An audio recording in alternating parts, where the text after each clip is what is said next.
নমস্কার বন্ধুরা, village career coaching সেন্টারে তোমাদের স্বাগত জানাচ্ছি।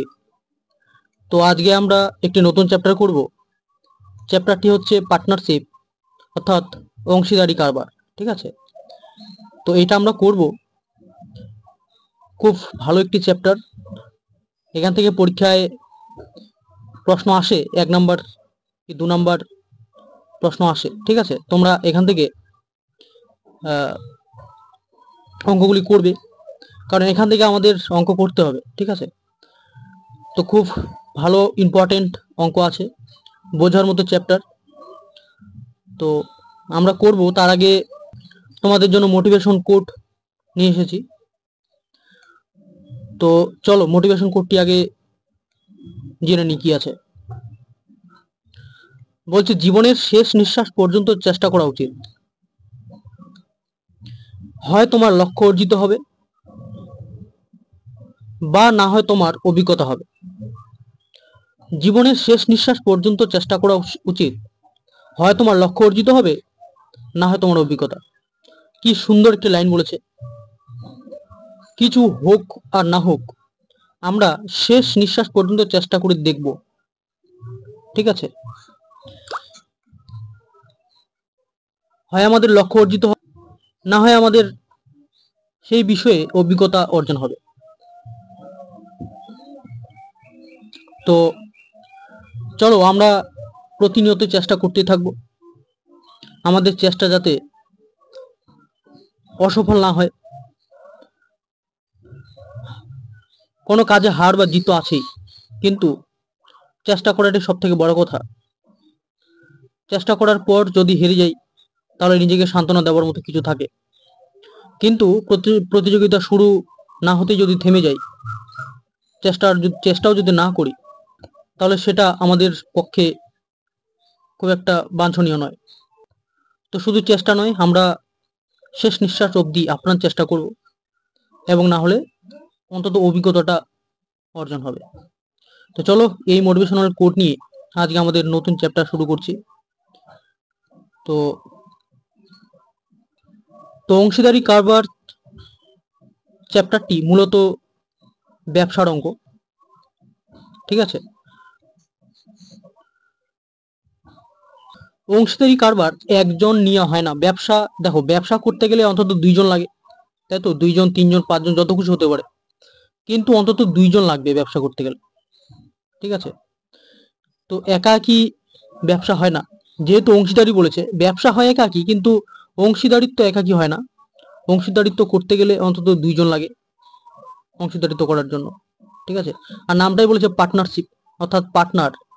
তোমার সঙ্গে ব্যবসা করবে পার্টনার, পার্টনার লাগবে, তাই না? অর্থাৎ তুমি পার্টনারের সঙ্গে ব্যবসা করবে। তো ব্যবসা করতে গেলে আমাদের লাভ থাকে অথবা ক্ষতি থাকে। ব্যবসা করতে গেলে নির্ভর করে তার মূলধনের উপর। ঠিক আছে, ধরো তোমার তোমরা দুই বন্ধু মিলে ব্যবসা করছো, বা ব্যবসায় নেমেছো। প্রথম দুই বন্ধু মিলে ব্যবসায় নেমেছো। প্রথম বন্ধু দিল 10,000, তুমি দিলে 20,000। ঠিক আছে, তুমি দিলে 20,000। এবার সময়টা ধরো 1 বছর লাগলো। প্রথম থেকে শুরু করছো, তুমিও 1,000, তুমি দিয়েছো 20,000, তোমার বন্ধু দিয়েছে 10,000। ব্যবসা প্রথম থেকে দুজনেই শুরু করেছো, এবং ব্যবসা শেষ হলো 1 বছর। 1 বছর পরে তোমরা লাভ বা লস কিছু একটা হয়েছে, ধরো লাভ হয়েছে। তো এই যে লাভ হলো, তাহলে তোমরা যে টাকাটা ভাগ করবে, লাভের টাকাটা কি অনুপাতে ভাগ করে নেবে? মানে কিভাবে ভাগ করবে? ভাগ এইভাবে করবে যে আমি 20,000 টাকা দিয়েছি, তুমি দিয়েছো 10,000। তার মানে তুমি 10,000-এর মতো টাকা নিয়ে নাও, আমি 20,000-এর মতো টাকা নেবো, লাভটা, তাই না? কারণ আমার তো টাকা বেশি খেটেছে, তোমার টাকা কম খেটেছে। আর আরেকটা জিনিস ভেরি করে, যে সময়।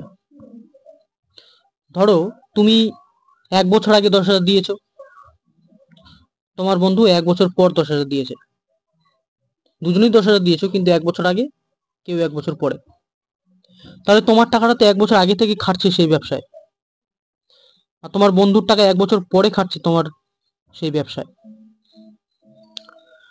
তাহলে টাকাটা কি অনুপাতে ভাগ হবে? টাকাটা নিশ্চয়ই তোমরা সময়ের অনুপাতে ভাগ করে নেবে, কারণ আমার টাকা 1 বছর আগে থেকে খাটছে, মানে আমি বেশি লাভ্যাংশের অধিকারী।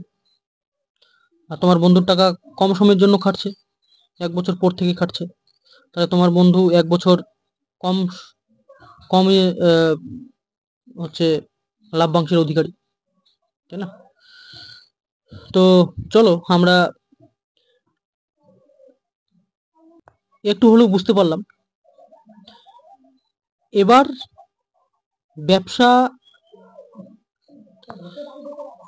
ব্যবসার অঙ্কে ধরো মূলধন দেওয়া আছে, সময় দেওয়া আছে, লাভ্যাংশ কত চাইছে, অথবা মূলধন দেওয়া আছে, লাভ্যাংশ দেওয়া আছে, সময় কতটা চাইছে, অথবা সময় দেওয়া আছে, লাভ্যাংশ দেওয়া আছে, মূলধন কতটা চাইছে। তাহলে আমাদের এই সম্পর্কটা মনে রাখলেই হবে, মূলধন গুণ সময় সমান সমান লাভ্যাংশ, মূলধন গুণ সময় সমান সমান লাভ্যাংশ। অর্থাৎ মূলধনের সঙ্গে যদি আমরা সময়টাকে গুণ করে দিই, ধরো আমি এত টাকা মূলধন দিয়েছি এবং এত সময়ের জন্য দিয়েছি, এবার এত টাকা মূলধন দিয়েছি, এত সময়ের জন্য দিয়েছি, এই দুটো যদি একসঙ্গে গুণ করে দিই, তাহলে আমরা লাভ্যাংশ পেয়ে যাবো, মানে কি অনুপাতে আমরা ভাগ করবো টাকাটা। ঠিক আছে, তো চলো আমরা অঙ্ক করার সময় বুঝতে পারবো। ঠিক আছে, এমনিতে তোমরা এই সূত্রটি শুধু মনে রাখবে, মূলধন ইন্টু সময় সমান সমান লাভ্যাংশ। বাকি অঙ্ক করার সময় আমরা ভালো করে বুঝবো। চলো, তো তোমাদের জন্য প্রথম অঙ্ক বলছে, কোনো একটি যৌথ ব্যবসায় 3জন ব্যবসা করছে, এখানে এ বি সি, 3500 টাকা লাভ করলো। এবার কি বলছে, তাদের লাভ্যাংশ হচ্ছে 3500। ওকে, এবার বলছে যদি এ ও বি এর মূলধনের অনুপাত 5:2, এ ও বি এর মূলধনের অনুপাত 5:2, ঠিক আছে, 5:2 মূলধন। ওকে, মূলধন হচ্ছে 5:2। বি ও সি এর মূলধনের অনুপাত 3:2, ঠিক আছে, তাহলে এ ওই লাভের কত পাবে? আচ্ছা, এখানে মূলধনের অনুপাত দিয়েছে, সময়ের কোনো কিছু দেওয়া নেই, তাহলে আমরা সময় নিয়ে মাথা ঘামাবো না। তাহলে যেহেতু মূলধনের অনুপাত দেওয়া আছে, তাহলে মূলধনের অনুপাতেই তারা ভাগ করবে টাকাটাকে। তাহলে মূলধন এ আর বি এর দেওয়া আছে 5:2 আর বি আর সি এর দেওয়া আছে 3:2। তাহলে আমরা টাকাটাকে, এটা এ, এটা বি, এটা সি, তাহলে এ বি সি এর মূলধন অনুপাত পুরোটাকে বের করে নিই তিনজনটি। তাহলে এখানে 3, এখানে 2, তাহলে আমাদের কাটছে না, তাহলে 15:6:4, ঠিক আছে। এবার বলছে এ ওই লাভের কত পাবে, তাহলে এ কত পাচ্ছে, এর মূলধন হচ্ছে আমাদের 15, তাহলে এ 15 লিখলাম উপরে, আর 15 আর 10-এ 25, অর্থাৎ মূলধনের অনুপাতের যোগফল হচ্ছে 25, আর ইনটু হচ্ছে 3500, তাই না? আচ্ছা, এদিকে লিখি, এদিকে জায়গা শর্ট হচ্ছে আমাদের।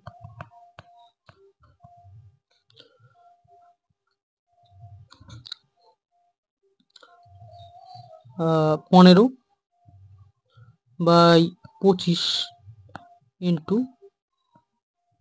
3500, তাহলে 3×5 = 15, 5×5 = 25, 5×7 = 35, 700, তাহলে 3×7 = 21, তাই না, 2100। অতএব এ পাচ্ছে আমাদের 2100 টাকা। ঠিক আছে, আমাদের এ নাম্বারটা হচ্ছে অ্যান্সার। ওকে, তাহলে বুঝতে পেরেছো তোমরা নিশ্চয়ই কিছু। যদি মূলধন দেওয়া থাকে, সময় নাই, তাহলে সময় নিয়ে আমরা মাথা ঘামাবো না, মূলধনের অনুপাতেই তারা টাকাটা ভাগ করে নেবে। ঠিক আছে, চলো পরের অঙ্কটি করি, তাহলে আরো বুঝতে পারবে। যদি বুঝতে না পারো, পরের অঙ্কটি দেখো, তাহলে নিশ্চয়ই বুঝতে পারবে। অঙ্কটি বলছে পি কিউ আর একটি ব্যবসা শুরু করে। পি কিউ যথাক্রমে 2560 আর 2000 টাকা ওই ব্যবসায় বিনিয়োগ করে।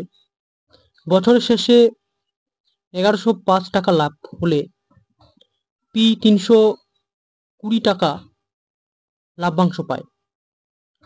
ঠিক আছে, ওই ব্যবসাতে আর কত টাকা বিনিয়োগ করেছিল? তাহলে আমরা এ আর বি এর পি আর কিউ এর বিনিয়োগের টাকার অনুপাত বের করব। 2560 আর 2000, তাই না? এদের অনুপাত বের করব, তার 0 কাটবে। তাহলে 8 দিয়ে যদি কাটি আমরা 256কে, তাহলে পাবো 32। আর 8 দিয়ে যদি 200কে কাটি তাহলে পাবো আমরা 25। ঠিক আছে, তাহলে 32:25। এবার বলেছে, আচ্ছা আমরা যদি আর এর বিনিয়োগের অনুপাত যদি আমরা x ধরে নিই, ঠিক আছে, তাহলে আমাদের কত দাঁড়াচ্ছে? আমরা এটা লিখতে পারি, আমাদের বলেছে ওই ব্যবসাতে আর কত টাকা বিনিয়োগ করেছিল, তাহলে আমরা লিখতে পারি আর এর মূলধন কত, আর এর মূলধনের অনুপাত কত? x। তাহলে x বাই 32 যোগ 25 যোগ x, ঠিক আছে, ইন্টু 1105 ইজ ইকুয়াল টু কত? 320 ইজ ইকুয়াল টু 320, তাই তো?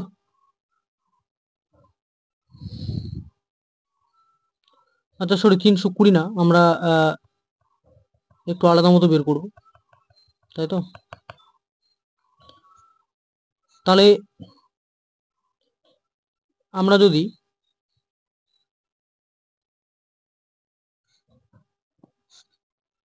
যেহেতু পি এর লভ্যাংশ বলে দিয়েছে 320, তাহলে আমরা পি এর অনুপাতটাই বের করব। ঠিক আছে, তাহলে পি এর অনুপাত হচ্ছে 32, তাহলে 32 যোগ 25 যোগ x into 1105 is equal two 320। ঠিক আছে, 320। এটা যদি আমরা সলভ করি তাহলে আমাদের নিশ্চয়ই বেরিয়ে যাবে। তাহলে এটা যদি আমরা সলভ করি তাহলে কি হবে? আমরা 32 প্লাস 25 প্লাস এক্স এটাকে যদি সমান সমান ওইদিকে নিয়ে যাই, তার মানে এটা পাবো 5 2 7 আর 3 2 5, 57 plus x is equal to 32 into 1105 by 320। ঠিক আছে, এটা পাচ্ছি। আচ্ছা এটা যদি আমরা কাটি তাহলে হবে নিচে 10, আর 10 দিয়ে যদি কাটি উপরে তাহলে হবে 110.5। ঠিক আছে, তাহলে 1 সমান সমান কত? 1 সমান সমান বিয়োগ 57 করে দেবো। তাহলে 1 সমান সমান দাঁড়াচ্ছে আমাদের 110.5 মাইনাস 57 করবো, তাই তো?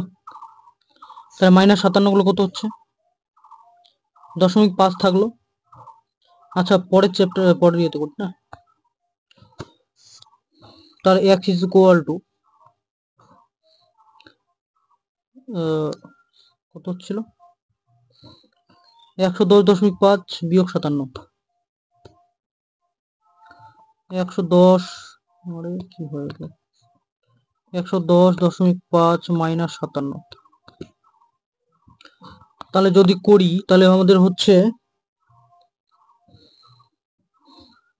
0.5 থাকলো, 3 5, 53.5, তাই না? এটাকে আমরা 8 দিয়ে গুণ করব। ঠিক আছে, এটা আমাদের অনুপাত বেরোলো। এই অনুপাতকে যদি আমরা 8 দিয়ে গুণ করি তাহলে আমাদের কত টাকা মূলধন ছিল তাহলে আমাদের বেরিয়ে যাবে, তাই না? তাহলে 5 8 40 0, 3 8 24, 27 7, না 28 8, আর 5 8 40, 42। ঠিক আছে, তো আচ্ছা তাহলে আমাদের দশমিকটা হবে 1 ঘর পরে, তাই না? অর্থাৎ আমাদের অ্যান্সার হবে 4280। এই নাম্বারটা হবে আমাদের অ্যান্সার 4280। ঠিক আছে, তো এই নাম্বারটা হচ্ছে আমাদের অ্যান্সার। চলো পরের অঙ্কটি করি। আচ্ছা এটা করি, ঠিক আছে। বলছে কোনো অংশীদারি ব্যবসাতে দুই বন্ধুর প্রাপ্ত লাভের অনুপাত 1/2:1/3 হলে তাদের মূলধনের অনুপাত কত? আচ্ছা এটি মনে হয় খুব সোজা অঙ্ক, যদি বুঝে করি একটু। দেখো তাদের মূলধনের অনুপাত বলে দিয়েছে, লাভ্যাংশের অনুপাত বলে দিয়েছে। ঠিক আছে, লাভ্যাংশের অনুপাত, তাহলে লাভ্যাংশের অনুপাত হচ্ছে 1/2:1/3। ঠিক আছে, তাহলে যেটা লাভ্যাংশের অনুপাত সেটাই হচ্ছে আমাদের মূলধনের অনুপাত হবে, তাই না? কারণ কারণ কি এখানে সময়ের অনুপাত বলে দেওয়া নেই। সময়ের অনুপাত ঢুকানো থাকলে একটু আলাদা হয়ে যেত অঙ্কটা। তাহলে এটাকে আমরা শুধু সরল অনুপাতে ভাঙাবো। তাহলে 3 দুগুণে 6, এটাকে 6 দিয়ে গুণ করবো। ঠিক আছে, এখানেও 6 দিয়ে গুণ করবো, এখানেও 6 দিয়ে গুণ করবো। তাহলে 2 দিয়ে আর 6 কাটবে, হবে 3 2, তাহলে হবে 3:2। ঠিক আছে, আমাদের অ্যান্সার হবে 3:2। ঠিক আছে, চলো পরের অঙ্কটি করি।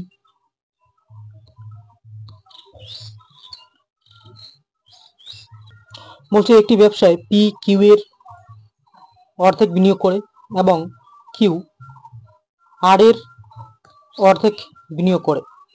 যদি 7,000 টাকা মাসিক লাভ তাদের মধ্যে ভাগ করা হয় তাহলে আর এর ভাগ কত? আচ্ছা তাহলে যদি আমরা আর এর টাকাটা ধরে নিই, আর এর মূলধন হচ্ছে 1 টাকা যদি ধরে নিই, তাহলে কিউ এর কত হবে? x/2, কারণ আর এর অর্ধেক বলেছে। আর পি এর কত হবে? পি এর হবে কিউ এর অর্ধেক, তার মানে x/4। ঠিক আছে, তাহলে আমাদের অনুপাত কত হবে? অনুপাত হবে আমাদের 4x is to 2x is to 1, তাই না? তাহলে x কাটবে, তাহলে হবে 4:2:1। ঠিক আছে, 4:2:1। এবার এইভাবে এই ভাগে যদি ভাগ হয় তাহলে বলছে আর এর ভাগ কত? তাহলে আর এর ভাগ হচ্ছে আমরা যদি বের করি তাহলে হবে, এদিকে করছে 4/, ঠিক আছে, 4/7 ইন্টু 7,000, তাহলে 1,000 আর হবে 4,000। ঠিক আছে, তাহলে আর এর ভাগ হচ্ছে 4,000। ডি নাম্বারটা হচ্ছে আমাদের অ্যান্সার। চলো পরের অঙ্কটি করি। বলছে 3 জন ব্যক্তি একটি ব্যবসায় 1/2:1/3:1/4 অনুপাতে বিনিয়োগ করে। বলছে বছর শেষে মোট মুনাফা হয় এত হাজার, তাহলে লাভের মধ্যে প্রাপ্ত বৃহত্তম অংশটি কত হবে? ঠিক আছে, তাহলে এটাকে যদি আমরা সরল অনুপাতে ভাঙাই তাহলে হবে 12 দিয়ে গুণ করবো আমরা প্রত্যেকটাকে, তাহলে 6:4:3। ওকে, আচ্ছা 12 দিয়ে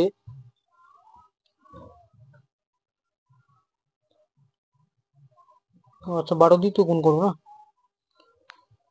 12 দিয়ে গুণ করবো, ঠিক 12 দিয়ে গুণ করবো,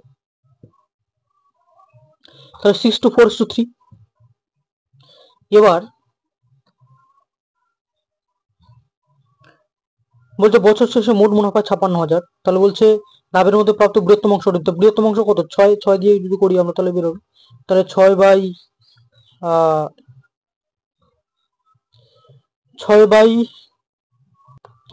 চারে, সরি 6 চারে 10, 10 আর 3 13 ইন্টু 156, 0 এটা যদি কাটি কত হবে? 13 কে 13, 13 দুগুণে 26, দুটো শূন্য, তাহলে 6 বরং 72 আর দুটো শূন্য, 7200। ঠিক আছে, এটা হবে সব থেকে বড়। তো চলো, আশা করি বুঝতে পেরেছো, বন্ধুদের কাছে শেয়ার করে দাও তোমরা। চলো পরের অঙ্কটি করি। বলছে রাম 21,000 টাকা একটি ব্যবসা শুরু করে, কয়েক মাস পর শ্যাম 36,000 টাকা দিয়ে ওই ব্যবসা শুরু করে বা ওই ব্যবসায় যোগদান করেন। যদি বছর শেষে তাদের মধ্যে লাভ্যাংশ সমান অনুপাতে বণ্টিত হয়, তবে কত মাস বাদে শ্যাম ওই ব্যবসাটিতে যোগদান করেছিলেন? ঠিক আছে, তাহলে আমরা আগে দুজনের মূলধনের অনুপাত বের করে নিই। 21,000 আর 36,000, তাহলে 3 শূন্য 3 শূন্য কাটলো, তাহলে 21:36। 21 আর 36কে যদি 3 দিয়ে কাটে তাহলে 3 7 21 আর 3 12 36, তাহলে 7:12। ঠিক আছে, এবার তাদের লাভ্যাংশ হচ্ছে 1:1, তাদের লাভ্যাংশ হচ্ছে 1:1। তাহলে 7:12কে আমরা যদি 1:1 করতে চাই তাহলে কি হবে? 7কে আমরা 12 দিয়ে গুণ করব, আর 12কে আমরা 1 দিয়ে গুণ করব, তাই তো? 7কে 12 দিয়ে গুণ করব আর 12কে 1 দিয়ে গুণ করব। ঠিক আছে, তাহলে আমাদের হবে 1:1।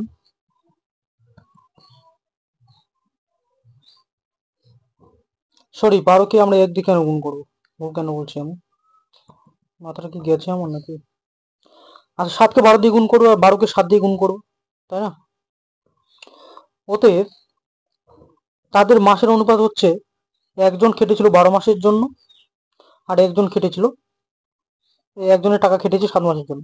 অর্থাৎ একজনের টাকা খেটেছে 12 মাসের জন্য, একজনের মূলধন খেটেছে 7 মাসের জন্য। তাহলে তাদের মাসের ফারাক কত হচ্ছে? তাদের মাসের ফারাক হচ্ছে 5 মাস। তাদের মাসের ফারাক হচ্ছে 5 মাস। বোঝা গেল?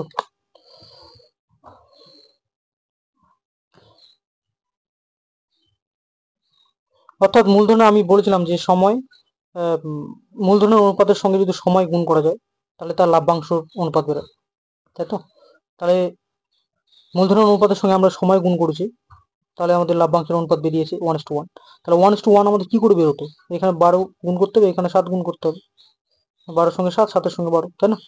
তাহলে আমাদের সময়ের অনুপাত দিয়ে আমরা গুণ করলাম, তার সময়ের অনুপাত দিয়ে গুণ করলাম মানে কত? 12:7। আর 12, একজনের টাকা 12 মাসের জন্য কেটেছে, একজনের টাকা 7 মাসের জন্য কেটেছে। তার মানে তাদের মূলধন বিনিয়োগের অনুপাত, মূলধন বিনিয়োগের ফারাক ছিল 5 মাসের জন্য। আশা করি বুঝতে পেরেছো। চলো পরের অঙ্কটি করি। বলছি এ 3500 টাকা দিয়ে ব্যবসা শুরু করে, 5 মাস বাদে বি তাতে যোগ দেয়। 1 বছর বাদে লাভের টাকা 2:3 অনুপাতে ভাগ হলে বি ব্যবসাতে কত টাকা বিনিয়োগ করেছিল? ঠিক আছে, তাহলে 3500 টাকা এ দিয়েছিল, ওকে, এবং 5 মাস পরে বি যোগ দিয়েছিল। তাহলে এর টাকা ধরে নিই এক্স, ঠিক আছে, বি এর টাকা ধরে নিই আমরা এক্স।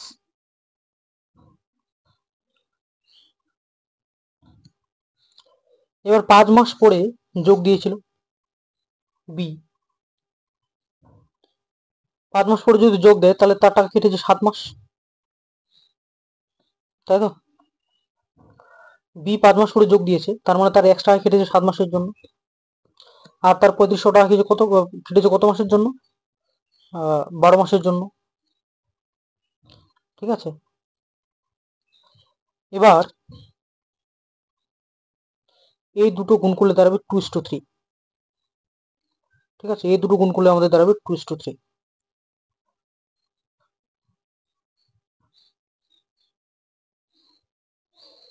অর্থাৎ আমরা লিখতে পারি 12 ইন্টু 3500/7x ইজ ইকুয়াল 2/3। ঠিক আছে, এটা আমরা লিখতে পারি।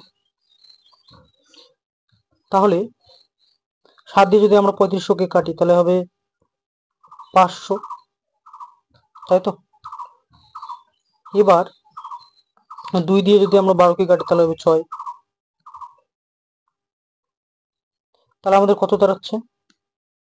x is equal two 6 into 500 into 3। তাহলে আমাদের দাঁড়াচ্ছে 5 6 30, মানে 3000, আর 3 3 9 মানে 9000। ঠিক আছে, তাহলে আমাদের 9000 টাকা বিনিয়োগ করেছিল হচ্ছে বি। ঠিক আছে, বি তাহলে 9000 টাকা বিনিয়োগ করেছিল 5 মাস পর। ওকে, বি নাম্বারটা হচ্ছে অ্যান্সার। চলো পরের অঙ্কটি করি। বলছে একটি অংশীদারি ব্যবসায় এ 12,000 টাকা আর 5 মাসের জন্য এবং বি 750 টাকা 4 মাসের জন্য দেয়। যদি ব্যবসায় এত টাকা লাভ হয় তবে এটা এই যে 1200 টাকা, ঠিক আছে, আর 750 টাকা, এটার অনুপাত বের করে নিই তাহলে সব থেকে সুবিধা হবে। অনুপাত বের করে নিলে আমরা যদি 15 দিয়ে কাটি তাহলে হবে 8:5। এবার আমরা যদি এর টাকা কেটেছে 5 মাসের জন্য 5 দিয়ে গুণ করলাম, আর বি এর টাকা কেটেছে 4 মাসের জন্য 4 দিয়ে গুণ করলাম, তাহলে 5 আর 40, 4 5 20, মানে 2:1। ঠিক আছে, এবার বলছে যদি ওই ব্যবসায় 450 টাকা লাভ হয় তবে এ বি এর প্রাপ্য লাভের অনুপাত কত? তাহলে 450 টাকা যদি লাভ হয় তাহলে লাভের অনুপাত কত হবে তাদের? 2:1ই তো হবে না? 2:1। আশা করি বুঝতে পেরেছো, কারণ দেখো 2:1 অনুপাতে তো তারা টাকাটা ভাগ করে নেবে। এখন 450কে যদি আমরা এক্সট্রা করে ভাগ করি ধরো 2:1 দিয়ে, তাও তো আমাদের 2:1 দিয়ে ভাগ করলে কত দাঁড়ায়? 3 15 45, 15 15 গুণা 30, 300 আর 150, তাই তো। 300 আর 150 দাঁড়াচ্ছে আমাদের 150। তাহলে 300 আর 150 মানে কত? 2:1, একই তো দাঁড়াচ্ছে না? তাহলে 2:1। চলো পরে অঙ্কটা করি। বলছে একটি অংশীদারি ব্যবসায়, আর একই অঙ্ক তো, এটা দুটো অঙ্ক একই।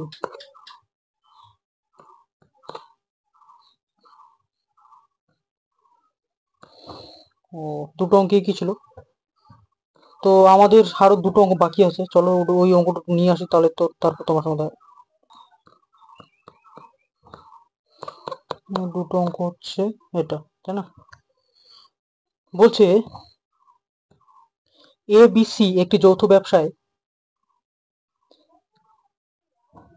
বলছে এ মূলধনের 1/3 দেন, বি দেন এ এবং সি এর দেওয়া মূলধনের সমান মূলধন। ঠিক আছে, বি দেন এ এবং সি এর দেওয়া মূলধনের সমান মূলধন।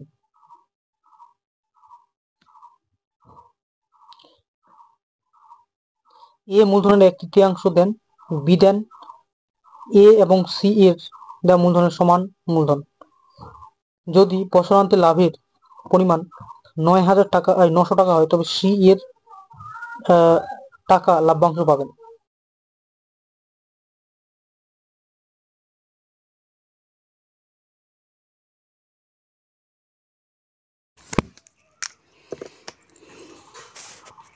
আচ্ছা, এখানে বলা আছে যে বি দিয়েছিল এ আর সি যা দিয়েছিল তার সমান দিয়েছিল, তাই না? তাহলে এ আর সি মিলে যা দিয়েছিল, মানে এ আর সি মিলে যা যা টাকা পাবে বি একাই সেই টাকাটা পাবে, তাই না? তাহলে এ আর সি মিলে অর্ধেক যদি অর্ধেক পায় তাহলে বি অর্ধেক টাকা পাচ্ছে একাই। তার মানে বি পাচ্ছে 900/2, মানে হচ্ছে 450 টাকা, তাই তো? বি পাচ্ছে 450 টাকা। এবার বলছি এ মূলধনের 1/3 দিয়েছিল, তাহলে 1/3 যদি সে মূলধনের 1/3 যদি সে দেয়, তাহলে 1/3 লাভের 1/3 টাকা সে পাচ্ছে, তাই না? মূলধনের 1/3 টাকা এ দিয়েছিল, তার মানে লাভেরও 1/3 টাকা সে পাচ্ছে। অতএব 900 ইন্টু 1/3 মানে হচ্ছে 300, তাহলে 300 টাকা এ পাচ্ছে, বি পাচ্ছে 450 টাকা। তাহলে সি কত পাচ্ছে? সি পাচ্ছে আমাদের 450 যোগ 300, তাহলে 750। 750 থেকে 900 বাদ দিলে হয় 150, তাই না? অতএব সি পাচ্ছে 150 টাকা। ঠিক আছে, ডি নাম্বারটা হচ্ছে আমাদের আনসার। আচ্ছা, আরেকটা অঙ্ক বাকি ছিল। বলছে অজয় ও অনিল একটি যৌথ ব্যবসার অংশীদার। অজয় ব্যবসায় 8,000 টাকা 8 মাসের জন্য বিনিয়োগ করে এবং অনিল বাকি 4 মাসের জন্য টাকা বিনিয়োগ করে। ওকে, তাহলে 8,000 টাকা বিনিয়োগ করছে 8 মাসের জন্য, টু 1 টাকা বিনিয়োগ করছে 4 মাসের জন্য। বছরান্তে অনিল যদি লাভে 20% পায়, ঠিক আছে, বছরান্তে লাভের অনিল পাচ্ছে 20% টাকা, তাহলে কত টাকা সে বিনিয়োগ করেছিল? আচ্ছা, 20% টাকা যদি অনিল পায়, তাহলে 80% টাকা অজয় পাবে, মানে এদের এদের লাভ্যাংশ অনুপাত হচ্ছে 80:20, তার মানে হচ্ছে 8:2, অর্থাৎ 4:1। ঠিক আছে, তাহলে আমরা এটা করতে পারি যে 4x by 8,000 into 8 is equal to 1/4। ঠিক আছে, এই লাভ্যাংশটা লিখে দিলাম, কারণ এটাই তো লাভ্যাংশ, তাই না? তাহলে আমরা 4 দিয়ে যদি কাটি তাহলে 2 হচ্ছে, 2 দিয়ে 4কে কাটলে 2 হচ্ছে, 2 দিয়ে 8,000কে কাটলে 4,000 হচ্ছে, তাহলে এক্স ইজ ইকুয়াল টু আমাদের দাঁড়াচ্ছে 4,000। ঠিক আছে, তাহলে আমাদের ডি নাম্বারটা হচ্ছে অ্যান্সার 4,000 টাকা। ওকে, আশা করি বুঝতে পেরেছো। আর মনে হয় না বাকি আছে অঙ্ক, তো সবগুলি তোমাদের সামনে তুলে ধরলাম, সব অঙ্কগুলি। তোমাদের কেমন লাগলো অঙ্কগুলি অবশ্যই জানাতে ভুলবে না কমেন্টে। যদি ভালো লাগে লাইক শেয়ার করে দেবে, ঠিক আছে? আর নতুন হয়ে থাকলে চ্যানেলটি সাবস্ক্রাইব করে চ্যানেলটির পাশে থাকবে। যদি তোমরা ভিলেজ কেরিয়ার কোচিং সেন্টারে অফলাইনে ভর্তি হতে চাও, অফলাইন ব্যাচে, তাহলে তোমরা যোগাযোগ করতে পারো 9002354988 এই নাম্বারে। ঠিক আছে, তো দেখা হচ্ছে অন্য একটি ক্লাসে, ততক্ষণে ভালো থেকো।